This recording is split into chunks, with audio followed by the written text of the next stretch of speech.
just how evil that sounds. Like, listen to what she says. Like, I need to listen to those words.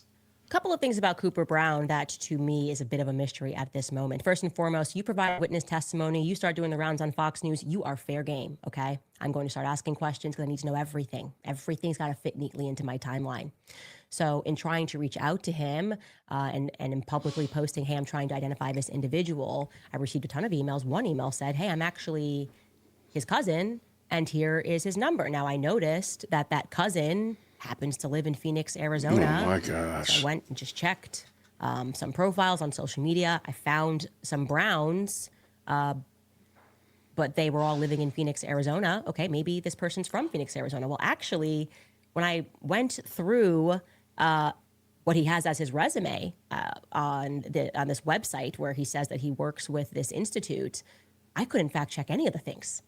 Went to school, a very small college in New Hampshire. Like, man, the fact that she's digging into this boy, this is a young man. Like, again, man, that's scary, man. This woman talking about, because you've been on Fox News, you're fair game. And she's digging into his resume and she can't verify it. So therefore, man, that is scary, man. Sure. I'm from the Northeast. If you're going to school in New Hampshire, especially not the University of New Hampshire, you can go ahead and bet that you're going to be a local. So I'm looking for a kid that's from New Hampshire to go to this tiny school. I found someone from that name with his name, but it was actually a girl that had that name and graduated in the year that he says that he graduated in. He doesn't look to me like he just graduated college, but according to his resume, he did. And the number that she gives me, which is the first thing that registers to me as odd, is it's a Utah. It's a Phoenix-based number. So I'm going, who is this person, and why is it linking that number to somebody else who is 32 years old and has that same last name? I don't know. I intend to get those answers. Wow. But there's something here that strikes me as a little bit odd. That is so messy. Man. Y'all, I don't pray for somebody to get a lawsuit, but I pray that she gets 15 of them. Ma'am, I can think of 35 reasons why somebody would have a Phoenix phone number and lives in Utah. Ma'am, oh my gosh. Yo, man, like, I know that's crazy work. Why would you do that? And then again, she's putting this out there. She's done no research.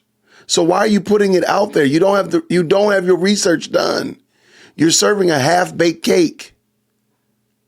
That makes no sense. Why do that? Man. Especially given the fact that as a volunteer, as he expresses there, they decided to allow him to hold the microphone. That's supposed to be like kind of an honor at Utah events. Turning Point USA kids work really hard to put these events on. They decided who's going to hold the microphone. They went with a volunteer. I don't know, but I'm going to find out, okay? I don't know, but I'm going to find out. So if you went to the Southern New Hampshire University with this Cooper Brown and you majored with him in politics and you can provide some insight, I'd like to hear from you. I am, again, asking these questions publicly because we are getting no answers from Turning Point USA or the feds or anything that makes any practical sense. Because you're not on the investigation. Why is everything so brand new on this day? Because you're a muckraker. Now, for those of you that are still caught up in what I just told you, which is that for a fact, Charlie was shot from the front. So we know the bullet trajectory. There's no games here. There's no magic bullets. It's a smaller weapon, okay? Thank you so much for tuning in to another episode of the JWhit Podcast. If you enjoyed today's show, please do me a favor and hit me up with that 3-piece special. Like the video, subscribe, and of course, share it with somebody who would also enjoy this type of content. And make sure you leave a comment because I do pin the best comments to the top. So thank you so much for tuning in today. And until next time, everybody, grace and peace.